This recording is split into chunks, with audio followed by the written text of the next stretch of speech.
The big animated box office hits this year was Abominable, which came out through Pearl Studio, and we are actually joined by the chief creative officer of Pearl Studio, Peilin Chou, who, as this film is trying to get some traction on the Oscar circuit. Peilin, thanks for joining us.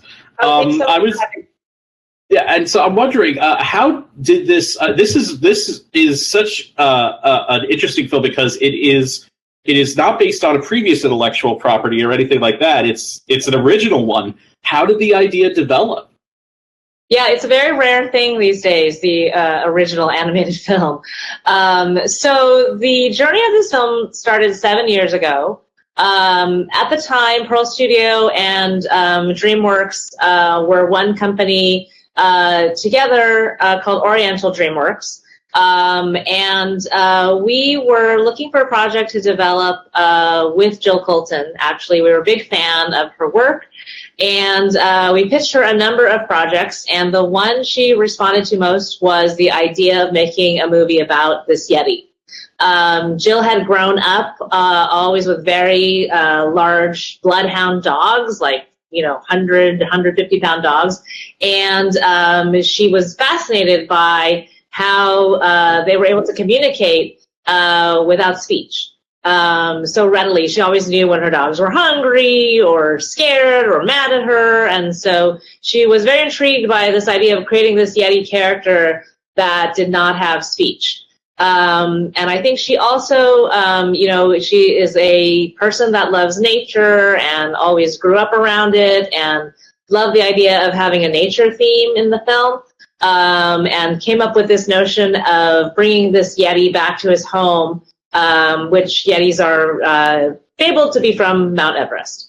And so with that kind of as a primary concept and landscape, it seemed very natural that the film would be set in China as a geographic location where Yi, a modern-day Chinese teenager, and her friends could journey to take this Yeti back home to Mount Everest. So that's kind of how the story began.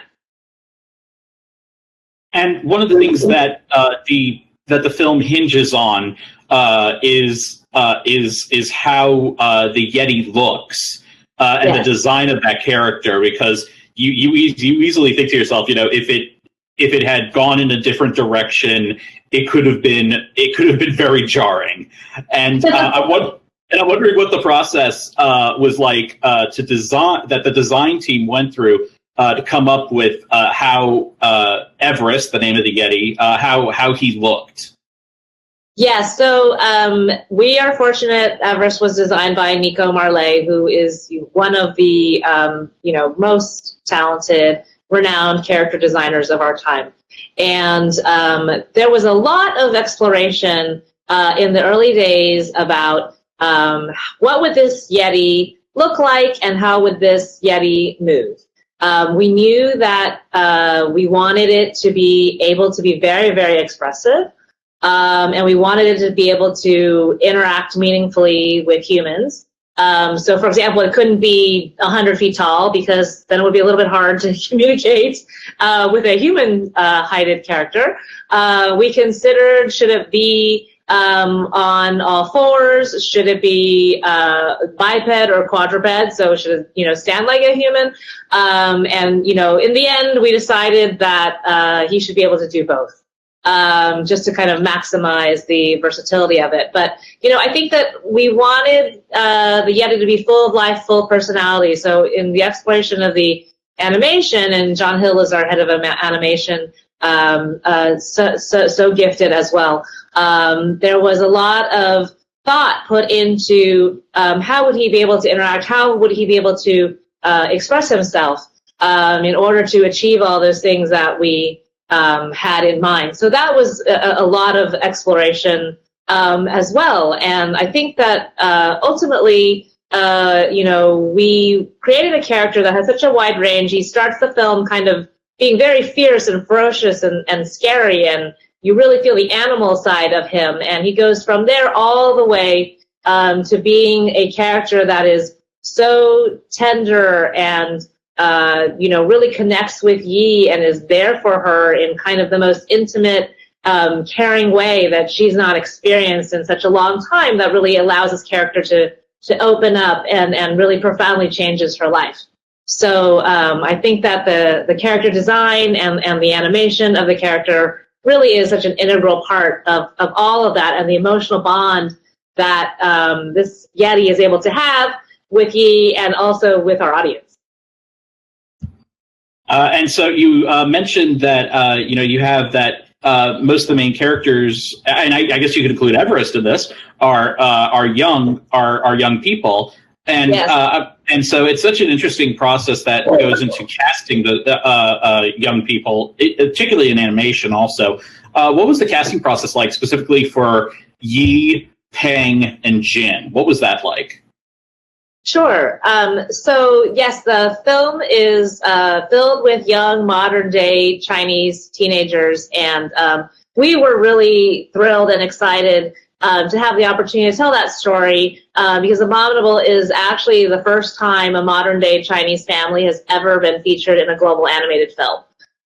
So it's really revolutionary in that way, and I think that along with that pioneering opportunity, we also felt a tremendous amount of responsibility to get it right. And that is in everything from the way the characters look, walk, talk, and feel, but also, of course, in the casting of the characters, representation was super, super important to us in terms of making sure that these characters were actually voiced by Asian actors. And so in the end, that is what we were able to achieve, and we are really happy with that and proud of that. And I think that, it's really, we are so blessed with the cast that we ended up with. Chloe Bennett, I often say I feel that Yi wasn't entirely born until she came into the role. And she had amazing similarities to the character in a lot of ways. She actually, she's half Chinese, and when she was a teenager, she lived in China, in Shanghai, with her grandmother, just as the character does in the film. And she grew up, with a very much of a tomboy, tough spirit, and she just felt so connected. She actually often shares the story of when she left the audition, she called her agents and said, if I don't get that job, I should just quit acting because, I don't even have to act for that character. That character is me. And it was wonderful how she felt such a strong emotional connection with it. And I think that, her personal journey growing up is similar to a lot of Asian Americans who, grew up like myself as well, not necessarily seeing people that look like ourselves on television and film. And I think that for her, it was really special and meaningful to be able to voice that character from that representation perspective as well. So I'm curious, were there any challenges that the animators encountered with putting this project together? Because it is so intricately put together in terms of the visuals and all the different types of visuals that you see throughout the movie. It's really engaging, and I'm wondering, were there any challenges with that? Oh, thanks. I think that our guiding beacon, our guiding light throughout this entire process, the journey of this film of 7 years, was really authenticity. As I mentioned, it was the first time a modern day Chinese family has been featured in a global animated film, and also the landscape of China, I think, in a way you have never seen before. And I think that in order to achieve that authenticity is actually really an amazing journey, but at times quite painstaking journey to make sure that we were getting it right. We were fortunate that because this film is a co-production with Pearl, we had a team of artists that are Chinese natives based in Shanghai that were able to draw from their everyday life experiences to make the film as authentic as possible. For example, the scene in the big city where the film starts, there's so much in the tiniest detail of every scene in this film that reflects that authenticity in a way where you really feel, if you're a Chinese native, that you are in China.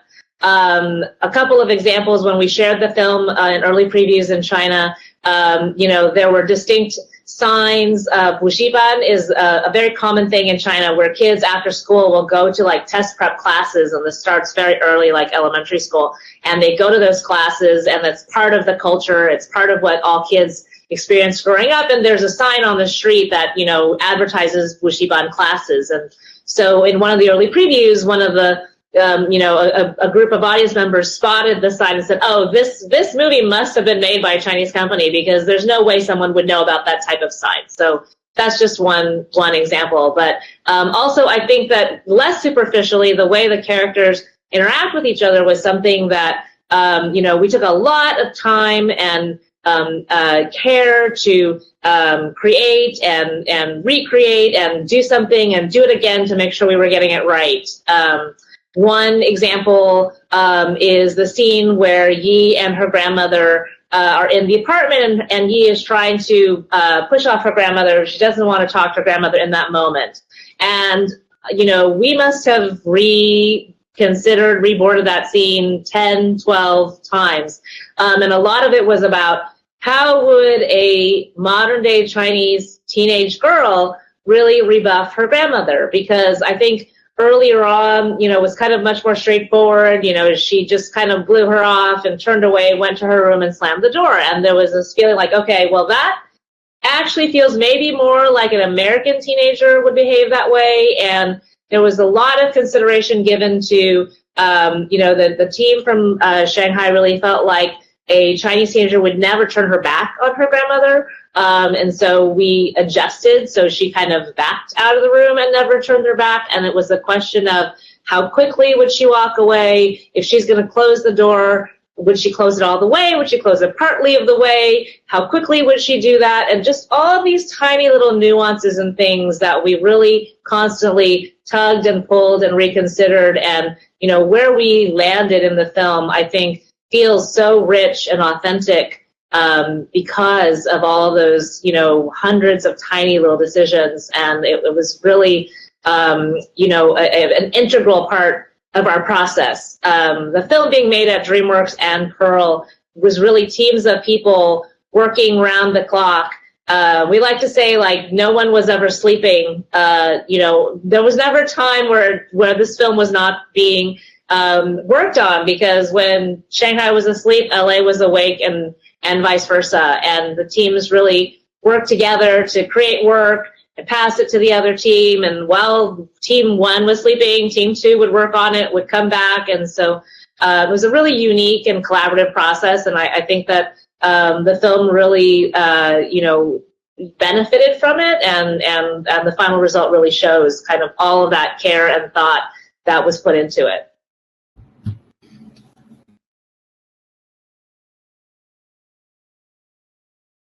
So, sort of a contrived thing to ask, but I do have to ask. I mean, it was so fun getting to spend time with these characters. Is there any chance we might see them again at some point? Might there be a sequel? There could be a sequel. I cannot report that one is definitely in the works yet, but it's something that we would love to see happen.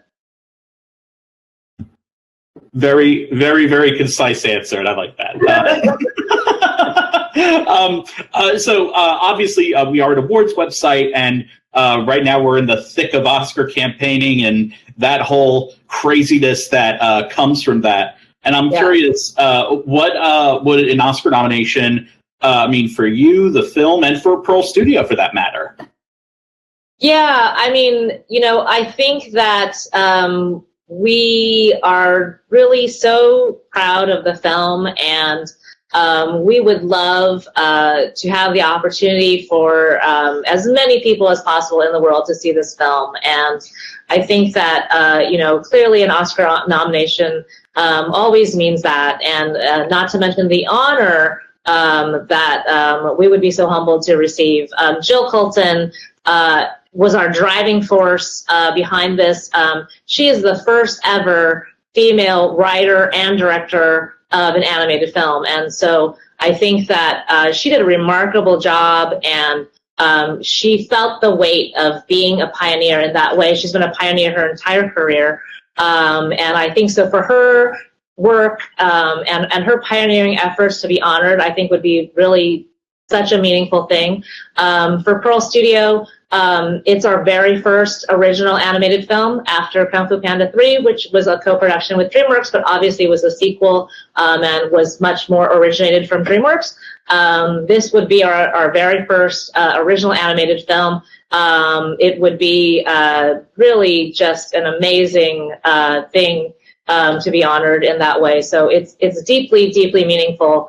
And I think also, you know, for the first time that a modern day Chinese story has been showcased, really to honor diversity and to honor a diverse cast and diversity in the storytelling and the landscape of the film. One of my favorite things about the film is how beautiful China looks.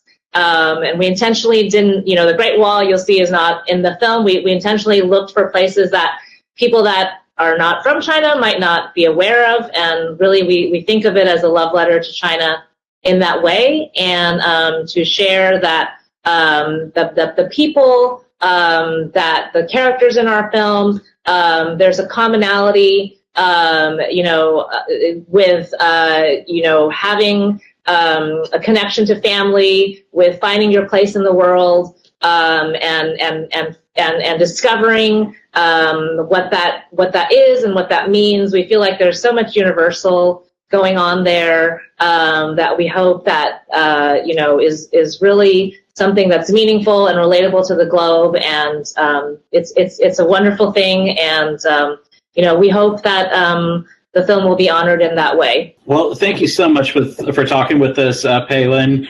We wish you all the best this award season. And to all of our viewers, make sure you go to goldderby.com. Make sure you subscribe here on this video. Go to the website also and make sure to make your predictions as Oscar nominations are coming up and see if you can outsmart the smartest prognosticators in Hollywood. Again, thanks so much, Peilin. Thank you. It was my pleasure.